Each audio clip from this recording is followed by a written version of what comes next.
근데 지금 생각해보면 다시 하라면 난 못해. 맞아. 미치자마자. 맞아, 진짜. 와! 안녕하세요.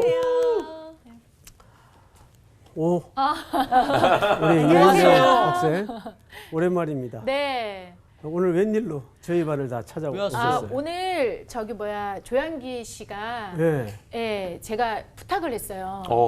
여기 패널과 함께 다시 그 선생님 수업을 좀 듣고 싶다 했더니 저 때문에 팔복 말씀인 거 알고 온 거 아니에요? 복 받으려고? 어떻게 하셨어요? 그리고 중요한 건 어쨌든- 우리가 허락하지 않았다고요? 네, 아니, 어쨌든 향기 씨가 환영합니다. 허락해서. 예. 예, 반갑습니다.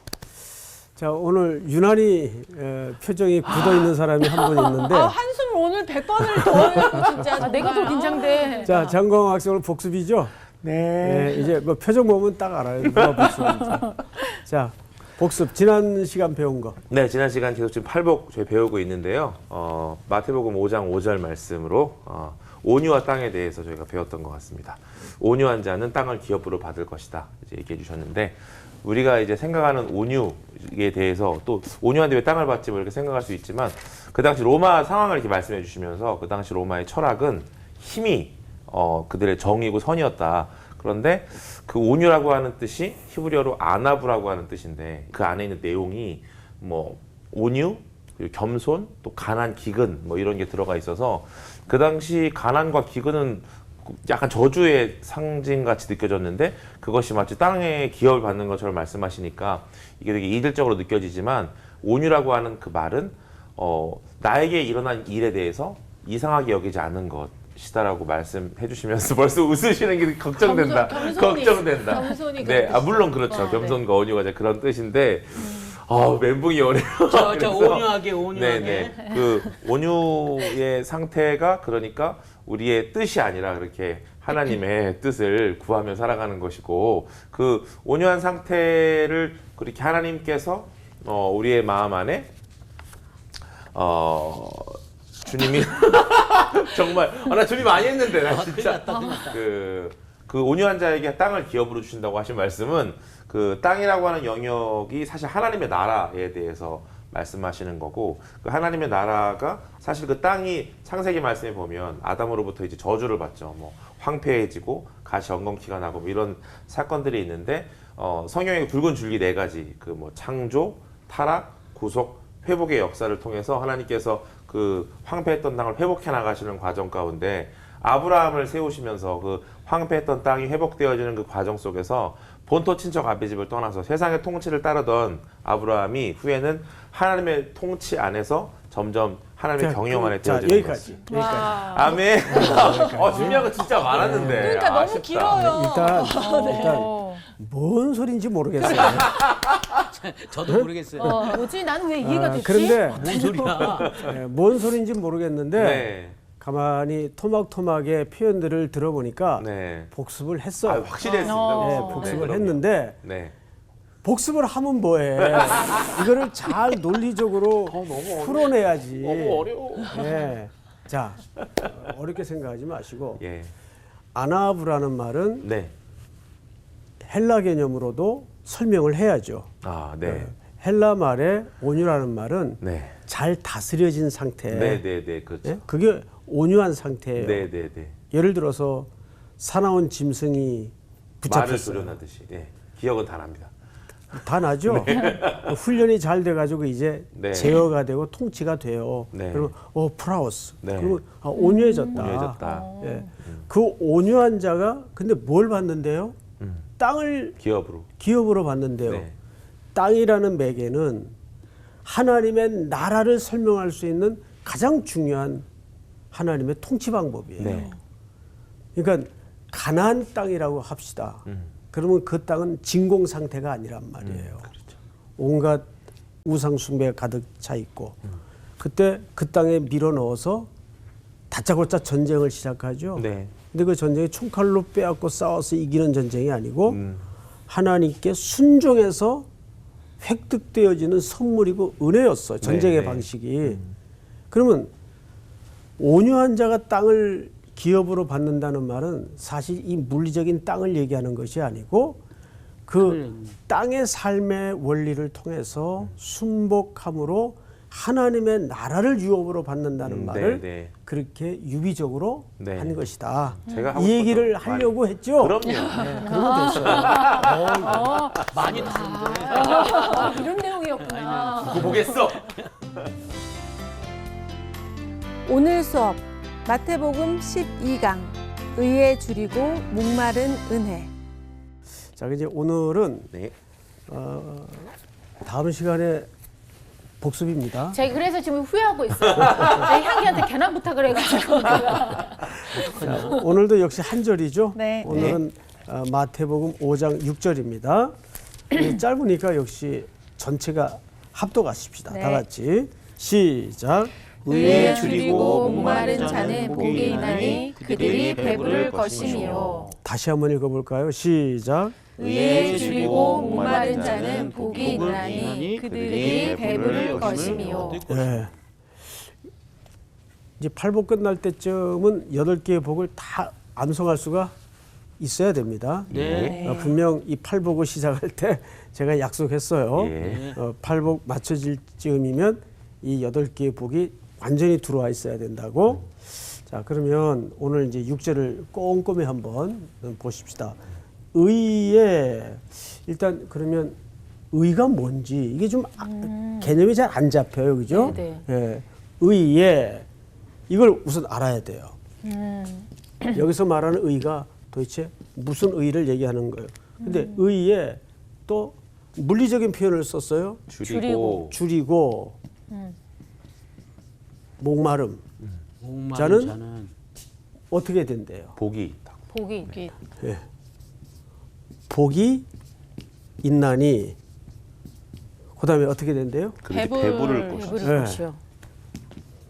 배부름을 약속해요. 배부름을 수혜 학생, 네. 이 본문 자체가 역설 아니에요? 네. 예. 어떻게 줄여 있는데 그게 복이 돼요? 그리고 무슨 배부름을 얻겠다는 얘기일까요? 이 역설이잖아요. 그래서 이 표현이 그렇게 생각만큼 이렇게 지금 우리가 확 안 잡힌단 말이에요. 그래서 우선 항상 제가 팔복을 얘기할 때 강조하는 바가 뭐냐면 이 개념 단어 하나하나를 지금 2000년이 지난 오늘 현대인들의 사고 기초로 이해해서는 안 된다는 거죠. 철저하게 2000년 전 사회 통념으로 들어가서 오늘 본문을 이해해야 된다는 거예요. 무슨 말인지 알겠어요? 네. 그러면 이 시대에는 정신적 그 단층이 두 가지가 있어요.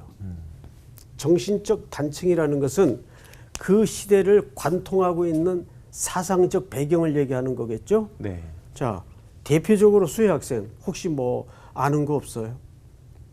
제가 그 시대 때 안 살아가지고. 아까 그 말씀하셨는데.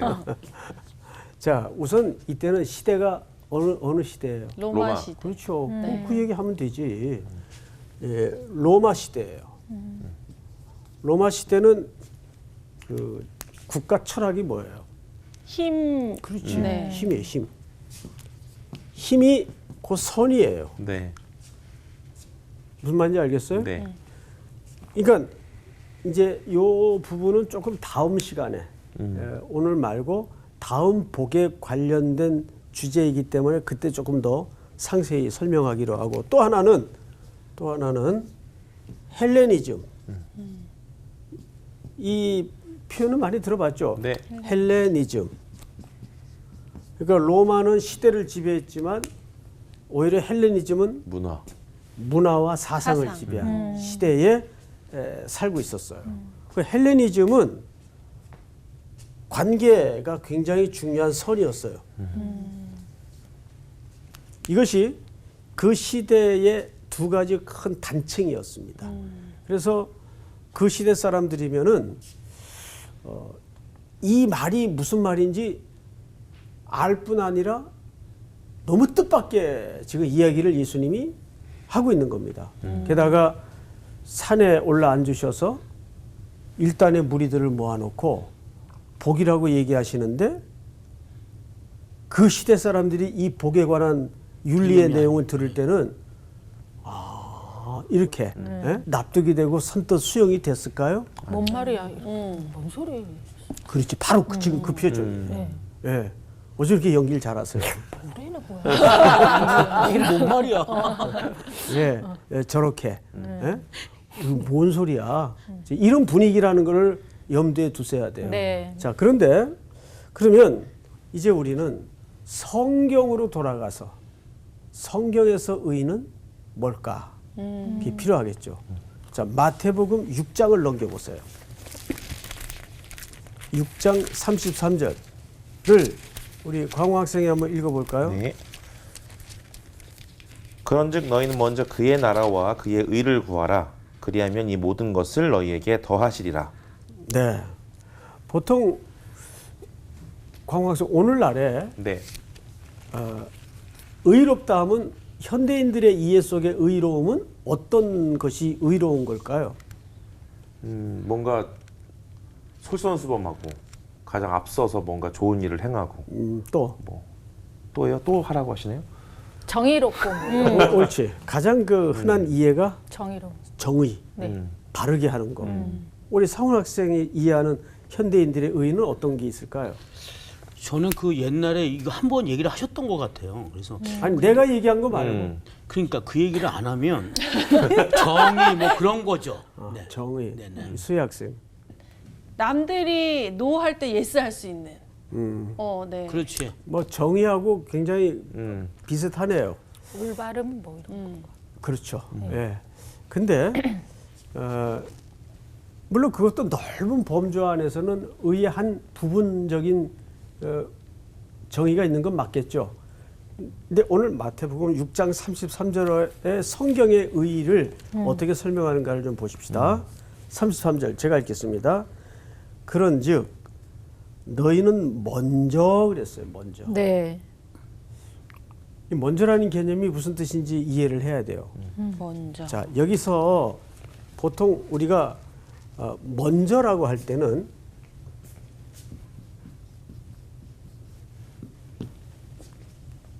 이 말은 문자적으로는 순서상 앞에 이런 의미로 이해를 하기가 쉬워요. 네. 근데 성경적 의미로서 이 먼저는 이런 뜻입니다.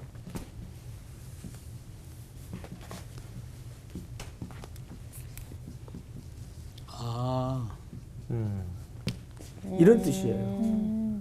자, 예를 들어서 출애굽기 때 바로가 완악해서 히브리 노예들을 놔주지 않으니까 재앙을 내리다 하나님이 마지막 재앙을 첫 것을 쳤어요. 네. 장자를 쳤어요. 네. 그러면 고대 시대의 첫 것이라는 의미는 전부를 무슨 뜻입니까? 전부를 그렇죠. 전부 또는 대표. 그러니까 장자를 죽였다는 것은 전부 죽였다는 뜻이에요. 그러니까 우리가 예를 들어서 11조를 드린다. 그러면 첫 것을 드리는 거예요.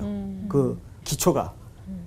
그러면 첫 것을 드리는 것은 사실상 전부를 드리는 거예요. 그러니까 늘 이런 설명을 드렸죠. 11조를 드리는 것은 10분의 1을 드리는 산술적 개념으로 접근해서는 안 돼요. 내가 산술적으로는 10분의 1을 드리지만 나머지 19도 누구의 뜻대로 쓰겠다는 얘기입니까? 하나님의 뜻대로. 그렇죠. 그런 의미가 그런 고백을 담은 것이 11조 예물을 드리는 거지 10분의 1은 하나님 거고 9은 내 거야. 우리 그렇게 이해를 잘못 갖고 있다고요. 그래서 이 첫 번째, 그러니까 10분의 1이라는 개념은 산술적 개념으로 접근해서는 안 되고 히브리 수의 1은 대표수예요. 전부를 얘기하는 거예요. 그러니까 대표 첫 번째 이 먼저라는 얘기. 그럼 이게 무슨 얘기가 됩니까? 너희는 먼저 했을 때 이거면 전부다 그 말이에요. 그게 뭐예요? 의를 구하라. 네. 그러니까 수학생 이게 무슨 얘기가 되죠? 이 의가 있으면 전부 있는 거다 그 말이에요. 확 달라지죠. 네. 막 달, 완전. 완전. 완전 다르죠. 완전히 달라져. 네. 그러니까 우리는 보통 이 본문을 읽을 때 우선 앞에 먼저 이런 순서상의 시제인 줄 오해를 해요. 네. 그렇게 알고 있었어요. 맞아. 그렇죠. 아니 누구나 그렇게 읽을 수 있죠. 네. 그다음에 또 성경을 보십시다. 33절. 그런즉 너희는 먼저 그의 나라와 그의 의를 구하라 그랬어요. 그리하면 이 모든 것을 너희에게 또 뭐 한다 그랬어요? 더하시리라. 윤정자매. 네. 더한다는 개념이 무슨 뜻일까요? 1+1 같은. 네, 그럴 줄 알았어요. 원 플러스 투가 될 수도 있지 않겠어요? 아니 그러니까 1+ 우리가 쉽게 생각했을 때 1+1인데 1+ 나머지 다. 나머지 다. 네. 뭐 좀 바뀌는 거야? 원을 아니 원을 뺀 나머지 다. 하여간 그 뜨문뜨문 와도 임팩트 있게 왔다 가요.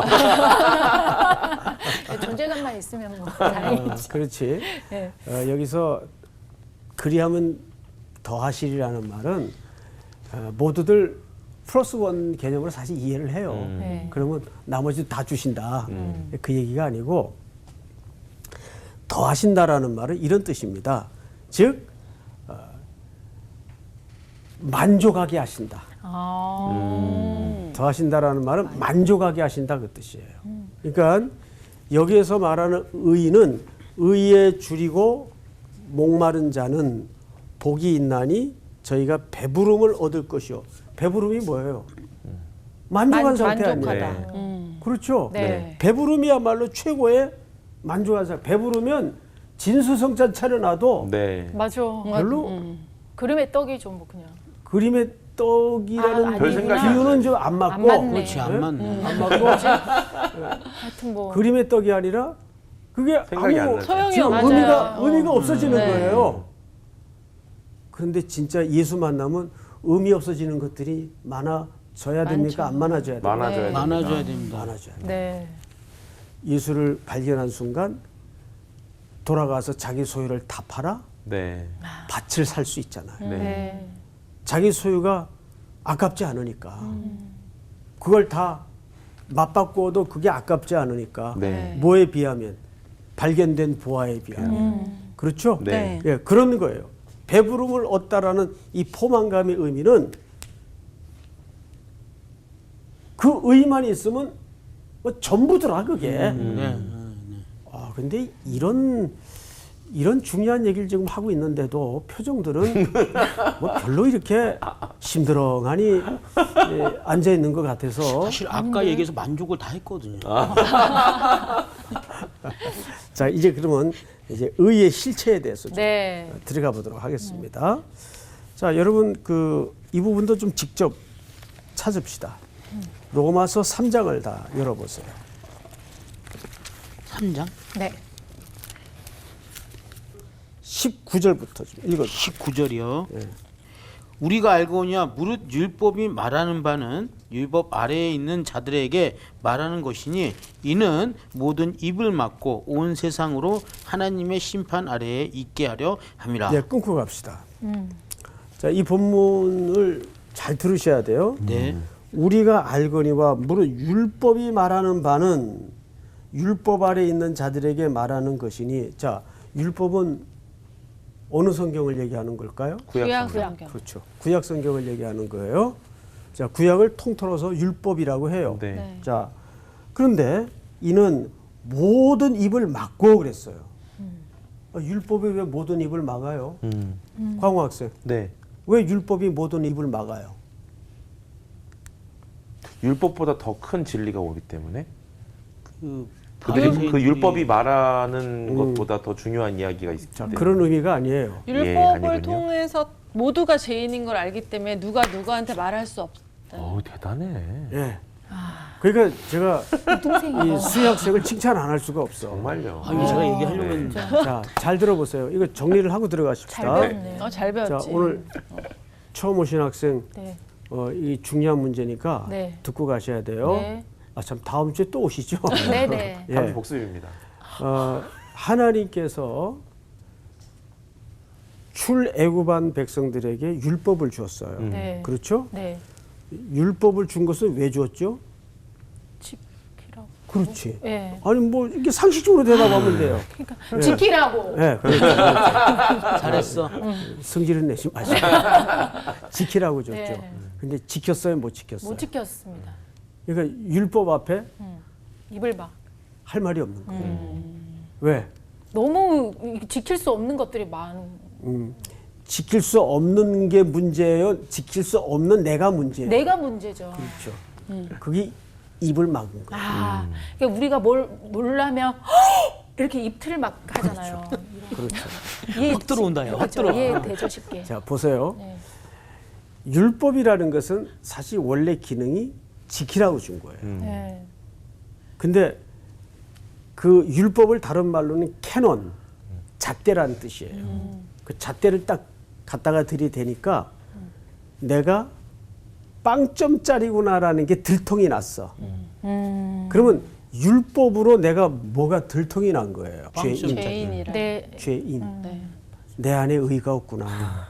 이게 입을 막은 거예요. 그 얘기를 하는 거예요. 네, 네. 그럼 그 다음에 어떻게 해야 돼요? 성경을 잘 보세요.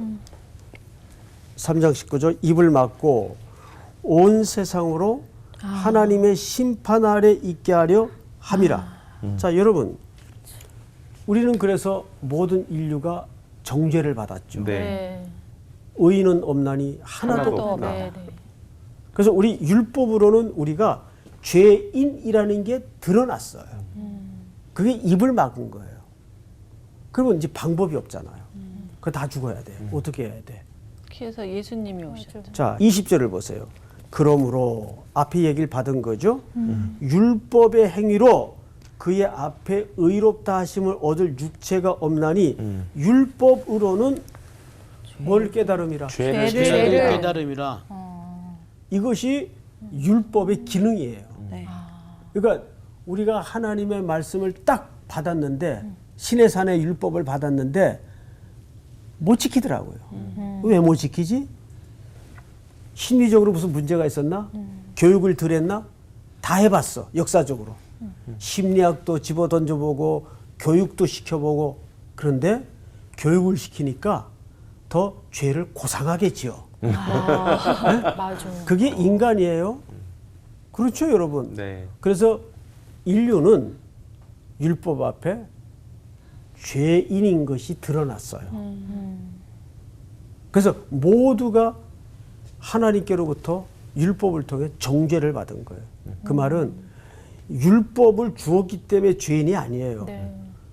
율법이 있기 전에는 내가 몇 죄인인지도 점짜리 몰랐어. 죄인인지를 몰랐는 깨닫지 거예요. 못해. 맞아. 우리 처음에 그러잖아요. 딱 신입생으로 입학을 하면은 다 1등짜리들 같아. 맞아.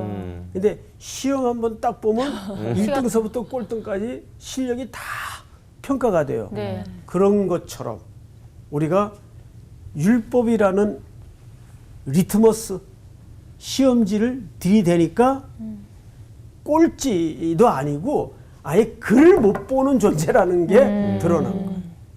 예? 이게 율법의 기능이에요. 네. 그 죄를 깨달음이라.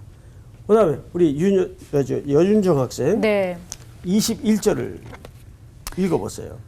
이제는 율법 외에 하나님의 한 의가 나타났으니 율법과 선지자들에게 증거를 받은 것이라. 자 보세요. 그래서 이제 그 율법으로는 안 돼. 네. 율법은 다 죽여 우리를. 그런데 율법으로 안 되니까 율법 외에 하나님의 한 의가 나타났어. 예? 하나님의 한 의가 나타났어. 근데 이 의가 어떤 의인가 하면 21절을 보니까 율법과 선지자들에게 증거를 받은 거예요. 네. 그러면 이 로마서 3장의 이 이야기는 구약을 관통하는 척추 같은 본문이에요. 굉장히 중요한 거예요. 율법으로 안 되니까 율법 외에 하나님의 한 의가 나타났어. 근데 그 의는 어떤 의인가 하면 구약 성경을 통해서 수많은 오고 왔던 선지자들에게 증거가 된 의예요. 그러면 구약의 그 많은 선지자들이 정확하게 계속 누구를 노래했어요. 누구를 예수. 증언했어요. 예수 예수님. 예수 그리스도가 필요하다. 네. 예수 그리스도가 오셔야 된다. 그것을 실증적으로 고백한 인물이 다윗이에요. 네. 네. 다윗이 평생에 씻어낼 수 없는 그 밧세바와의 동침의 사건이 언제 일어났죠? 인간적으로는 절정에 일어났어요. 네. 왕이 되었을 때 모든 사람들이 다 전쟁에 나갔는데 자기 혼자 궁궐에 낮잠을 자다가 일어나서 옥상을 거닐다 한 여인을 발견하게 되고 남의 여인인 것을 보고를 받고도 범죄를 하죠. 네. 그런데 데리고 왔는데 이 자기 부하 중에 가장 충성스러운 우리아의 아내, 이 우리아는 이방 사람이에요. 그런데 우리아는 얼마나 하나님 앞에 법도를 지키고 충성을 다했습니까? 그런데 하나님의 이 원 자손인 다윗은 그 우리아와 대비되어서 계속 죄를 더 깊이 저질러요. 네. 남이 아내인 걸 알면서도 그 아내를 데려오게 한 데다가 데려와 보니 이 여인이 월중 행사 기간이었어요. 무슨 소린지 알겠죠? 네. 월중 행사 기간이었어요. 그러면 율법상 이거는 삼가해야 되는 기간이에요. 네. 그 정도 됐으면 아 이건 아닌가 보다. 그런데 다윗이 얼마나 못된 짓을 하냐면 그 기간이 끝나기를 기다렸다가 동침을 해요. 이게 뭘 드러내고자 하는 건지 아세요? 죄의 집요성. 죄란 놈은 우리 영혼에 한번 그렇게 착근을 하면 결코 그냥 물러나는 법이 없고 피를 보고 물러납니다. 네. 이 죄가 무서운 거예요. 맞아. 제가 어제 우리 친구 목사님 저기 가평에 사는 목사님인데 사진을 보내왔어요. 그 뭘 하나 봤더니 그 처가댁에 가서 그 밭을 매는 그 사진을 찍어가지고 보냈더라고요. 그래서 그 밑에 이런 멘트가 있는데 많은 생각이 들게 하더라고요. 첫째, 농부들은 다 거룩하다. 농부들은 다 거룩하다. 근데 제일 어려운 게 잡초를 뽑아내는 일이에요. 네. 근데 이 잡초도 오래 두면 뽑기가 힘들다는 거예요. 네. 그때그때 뽑아내야 되는데 그냥 뭐 뒀다 하지. 그러다가 정작 씨 뿌리고 농사 지으려고 잡초 뽑으려고 그러면 이놈이 이미 뿌리를 뿌리가 깊이 돼 깊어가지고. 있구나. 뿌리를 깊이 내려서 안 뽑아진다는 그거 뽑아내느라고 왼종일 그 이 불볕더위 속에서 아주 죽을 고생을 했다는 그 담담한 그 뭐 목사님이 언제 농사일을 해봤겠어요. 그걸 뭐 장인어른한테 좀 효도한다고 해보니까 야 이게 진짜 정말 이 농사일은 아무나 하는 일이 아니구나. 그래서 그런 좀 내용의 글들을 보냈더라고요. 그러니까 죄라는 것은 한번 뿌리를 내리면 그렇게 무섭고 집요한 놈이에요. 그런데 계속 그 범죄의 과정에 사람들이 자꾸 심부름을 하죠. 왔다 갔다 하면서. 그럼 그 사람들이 그 과정을 다 알았다는 얘기 몰랐다는 얘기? 알았다는 거죠. 그런데도 한마디 못한 거예요. 권력이라는 건 그렇게 맞아, 왕이. 부패하기 맞아. 쉬운 거예요. 근데 나단 선지자가 넌지시 비유를 통해서 설명을 했죠. 가난한 농부가 있었고 그 집엔 딸처럼 애지중지 키우는 양 한 마리가 있었습니다. 옆에는 부자가 많은 양떼를 데리고 살고 있었습니다. 근데 이 부잣집에 어느 날 손님이 찾아왔다네요. 그 부자는 손님을 대접하기 위해서 자기 집에 많은 양 중에 한 마리를 잡아 대접한 것이 아니라 이 가난한 농부의 딸처럼 키우던 양을 빼앗아다 그 손님을 대접했다면 이 손님은 누굽니까? 죄. 죄가 부잣집에 찾아온 거예요. 부자 누구예요? 다윗. 다윗. 다윗이죠. 자기 죄를 대접하기 위해서 옆에 가난한 농부의 딸처럼 키우던 양 한 마리를 빼앗아다가 그 손님을 그 죄를 대접했다면 나단이 물었던 질문이 그거예요. 각하는 이 일을 어찌 생각하시오? 그러자 다윗이 거짓말이나 위선을 한 게 아니라 진심으로 얘기를 했다는데 심각성이 있는 거예요. 아니 이스라엘 하늘 아래 이런 천인공노할 인간이 콧구멍으로 숨쉬고 살아있단 말이요. 사극을 넣어봤어. 몰입했어 지금. 진짜 그렇게 하시는 누구인가? 그러니까. 그래서 다윗이 뭐라 그래요? 죽여야죠. 나단 선지자가 바로 당신입니다. 바로 당신입니다.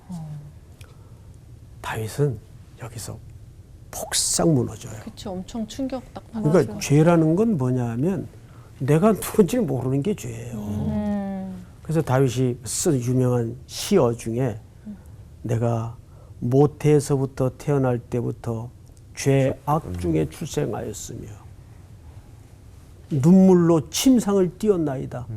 하도 울어서 침대가 떴대. 네. 예? 와. 그 사건을 통해서 다윗이 뭘 보냐 하면 아, 인간에게는 의가 없구나. 네. 그래서 그리스도가 오셔야 되겠구나. 중보자가 있어야 되겠구나. 이게 누구를 가리킨 거냐면 의. 내 안에 없는 의를 채워주실 그리스도를 얘기하는 거예요. 그래서 오늘 로마서 3장 21절이 그 얘기를 하는 거죠. 네. 수희 학생이 다시 한번 읽어보세요. 21절만. 이제는 율법 외에 하나님의 한 의가 나타났으니 율법과 선지자들에게 증거를 받은 것이라. 자, 여기 복수로 돼 있죠. 선지자들. 네. 그러니까 이 말은 무슨 얘기냐면 수많은 선지자들이 역사 속에 등장하고 뜨거지고 일어나면서 내내 일관되게 가리켰던 분이 예수 그리스도. 메시아예요. 네. 히브리 말로는 메시아, 헬라 말로는 그리스도. 네. 그러니까 예수 그리스도 할 때 예수는 이름이고 그리스도는 직함이에요. 메시아라는 말은 그리스도라는 말은 기름 부음을 받은 자 그 뜻 아니에요. 네. 그렇죠? 자, 22절을 잘 보세요. 곧 예수 그리스도를 믿음으로 말미암아 모든 믿는 자에게 미치는 하나님의 의인이 차별이 없느니라. 여기 하나님의 의가 또 등장을 하죠. 네. 지금 마태복음 5장 6절은 계속 그 의를 얘기하는 거예요. 근데 아직도 이 의가 누군지 오늘 본문에서는 드러나질 않았어요. 근데 광호 학생이 23절을 읽어보세요. 모든 사람이 죄를 범하였음에 하나님의 영광에 이르지 못하더니 그리스도 예수 안에 있는 속량으로 말미암아 하나님의 은혜로 값없이 의롭다 하심을 얻은 자 되었느니라. 이 예수를 하나님이 그의 피로써 믿음으로 이 예수를 그러니까 여러분 마태복음 5장 6절에서 말하는 이 의는 결국 예수 예수. 그리스도. 그렇죠. 네. 우리의 소망.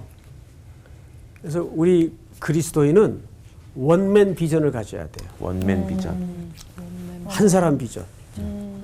인류의 소망은 예수밖에 없어요. 예수 그리스도. 예, 예수 그리스도. 아, 그러니까 이 의는 어떤 이데아적인 사상의 문제도 아니고 사회적인 무슨 정의 이런 문제가 아니라 마태복음 5장에서 의에 줄이고 목마른 자는 뭐예요? 복이 있나니. 복이 있나니. 자, 그러면 이 의에 줄이고 목마른 자각에 세 가지 단계가 있어요. 결론으로. 첫째, 따라서 합니다. 우리는 날마다 그리스도의 구원이 필요한 존재이다. 그리스도의 구원이 필요한 존재이다. 물론 우리는 십자가에서 영원히 단번에 우리의 구원이 이루어졌어요. 네. 그러나 우리는 삶의 현장에서 매일 누구의 구원이 절절히 필요한 존재일까요? 예수 그리스도. 예수 그리스도. 네. 여러분 정말 그렇게 살아요? 잘 모르겠어요. 근데 저는 아침에 눈을 뜨면 저절로 호흡하는 것처럼 주님 오늘도 저를 구원해 주시옵소서. 이 기도가 저절로 나와요. 왜? 우리 찬송가 중에 이런 찬송이 있죠. 참 죽을 일 쌓였구나. 이 세상이 네네. 정말 사망의 어둠의 권세로 쌓여 있는 세상 아니에요. 맞아요. 네. 우리를 공격하고 우리를 헷갈리게 만들고 우리를 중독시키고 중독이 꼭 무슨 필로폰 뭐 이런 거 해야 중독이 아니에요. 네. 더 무서운 중독들이 현대인들이 얼마나 많은지 아세요? 네. 스마트폰. 맞아요. 묘한 중독들. 이 요즘은 또 사람들로 하여금 행복을 추구하게 만든 행복. 넌 행복할 자격이 있어. 행복 중독. 근데 이 휴머니즘적인 차원에서 행복은 뭐예요? 내가 노력하고 성취하고 결과물을 만들어내야 돼요. 인간이 추구하는 행복이라는 건. 근데 성경적인 행복은 내가 만들어낼 수 있다고 말하지 않아요. 그건 주어지는 거예요. 네. 그게 팔복이에요, 여러분. 네. 위로가 되네. 그러니까 원래 이 복이라는 말은 복되도다 심령이 가난한 자요. 이 복되도다라는 말이 제가 직선적으로 우리말로 표현하자면 무슨 뜻이 된다 그랬죠? 수희 학생. 복되도다. 아, 참, 넌 참 좋겠다. 넌 참 좋겠다. 네. 태어나 보니 아버지가 재벌이야. 어. 뭐 이런 거예요. 진짜 좋겠다. 태어나 보니까 아빠가 장동건이야. 어머나. 엄마가 고소영이야. 아이고. 그런 거예요. 그러니까 복되도다라는 말은 넌 참 좋겠다. 이건 원천에 부여된 선물을 얘기하는 거예요. 네. 그리스도는 우리가 노력하고 성취해서 얻어질 수 있는 분이 아니잖아요. 네. 그래서 네. 율법 외에 한 의가 나타나서 이해가 돼요? 네. 예. 자, 두 번째. 의에 줄이고 목마른 자각은 매일 구원이 필요한 존재임을 호흡하면서 두 번째는 오늘도 은혜를 주시옵소서. 그러니까 결국 인생의 저 마지막 막다른 골목에 딱 서면 은혜로 바뀌는 고백할 일이 없어요. 오늘도 은혜 없이 내가 설 수 없습니다. 네. 마지막으로 의를 위해서 무엇으로 우리의 모든 심령이 채워져야 되는가 하면 결국은 우리의 숨통 같은 기도와 우리의 양식이에요. 하나님의 말씀. 말씀. 네. 기도와 말씀을 먹어야 네. 내가 누군지를 알게 돼요. 네. 이해가 되죠? 네. 여러분 혹시 제가 이 본문을 여러분들과 강의를 나누기 위해서 준비하다 보니까 아 그렇구나. 우리의 의라는 것은 그리스도 그분이 날마다 우리 속에 목마름으로 갈증으로 들어와야 되는구나. 그 고백이라면 우리 그 잘 알고 있는 마음이 상한 자들이라는 찬양이 있죠. 네. 그 후렴 어떻게 시작합니까? 의에 줄이고 우리 한번 수업을 이제 마치는 의미에서 네. 자 의에 줄이고 그 후렴만 한번 같이 해볼까요? 시작. 의에 줄이고 목이 마르니 성령의 기름 부소서. 의에 줄이고 목이 마르니 내 잔을 채워 주소서. 예, 감사합니다. 자, 오늘 수업은 여기까지. 감사합니다. 아, 의에 줄인다는 게 그냥 내 죄 앞에서 입 닫고 하나님만이 우리의 구원자 되실 수밖에 없구나를 고백하는 게 우리의 신앙이라는 걸 한 번 더 생각하게 되네. 그러니까 근데 그 목사님이 자고 딱 눈 뜨자마자 맞아. 하나님 오늘 진짜. 날 구원해주세요 이렇게 하신다는 거를 감동이야. 보면서 사실 아침에 눈 뜨는 거, 숨 쉬는 너무 우리 당연하게 맞아요. 생각하는데 그 삶의 순간순간을 되게 소중하게 생각하고 하나님이 함께 하시는 거를 진짜 느끼고 살고 있는가 맞아. 좀 다시 생각해 본 것 같아요. 맞아. 그리고 또 그 하나님 앞에서 그리고 의 앞에서 내가 정말 지금까지 이런 말 있잖아요. 누가 누구를 정죄해. 그러니까 내가 그치. 함부로 사람을 비판하고 판단했던 부분에 대해서도 다시 한번 이 시간을 통해서 좀 회개가 되는 그런 시간이었던 것 같아요. 이제 앞으로는 좀 입에 달고 살아야 될 것 같아요. 그냥 넌 참 좋겠다.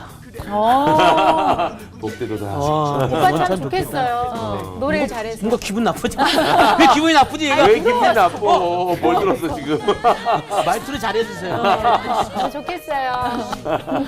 아, 윤재 다음 주 나오니까 복습해야 되네. 복습 기대하겠습니다. 저 좋겠죠. 너무 좋겠어. 넌 참 좋겠다. 우리 윤정이 정말 좋겠다. 일주일만 잘 준비하세요.